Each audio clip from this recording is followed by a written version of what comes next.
পরদিন সকালে ঘুম থেকে উঠে দেখি আমার ফোনটা এখনো বাবার কাছে। টিমের কারো সঙ্গে যোগাযোগ করারও কোনো উপায় নেই। বারবার মনে হচ্ছিল টুর্নামেন্টটা হয়তো এবার আর খেলাই হবে না। নাস্তা খাওয়ার সময়ও বাবা আমার সঙ্গে কোনো কথা বললেন না। আমিও চুপচাপ ছিলাম। মা শুধু একবার বললেন, ওর সামনে টুর্নামেন্ট আছে, ফোনটা দিয়ে দাও না। বাবা শান্ত গলায় বললেন, আমি চাই না ওর ভবিষ্যৎ একটা গেমের উপর নির্ভর করুক। বাবার কথাটা শুনে আমার খুব কষ্ট লাগছিল, কারণ তিনি জানতেনই না আমি শুধু গেম খেলছিলাম না, আমি একটা স্বপ্নের জন্য প্রতিদিন পরিশ্রম করছিলাম। সেদিন বিকেলে আমার টিমের একজন বন্ধু বাড়ির সামনে চলে এলো।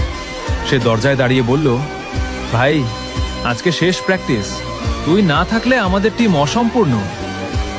আমি বাইরে এসে শুধু বললাম, আমি আসতে পারবো না, বাবা ফোন নিয়ে নিয়েছেন। বন্ধুটা কিছুক্ষণ চুপ করে রইল, তারপর বলল, তুই যদি না খেলিস টিমটা হয়তো টুর্নামেন্ট থেকেই বাদ পড়ে যাবে। কথাটা শুনে আমার বুকটা কেঁপে উঠল। আমি ঘরে ফিরে বাবার কাছে শেষবারের মতো বললাম, বাবা, আমি শুধু আজকের প্র্যাকটিসটা করতে চাই, তারপর আপনি যা বলবেন আমি তাই করব। বাবা আমার দিকে তাকিয়ে রইলেন, কিন্তু এবারও তিনি নাই বললেন। আমি মাথা নিচু করে নিজের রুমে চলে গেলাম।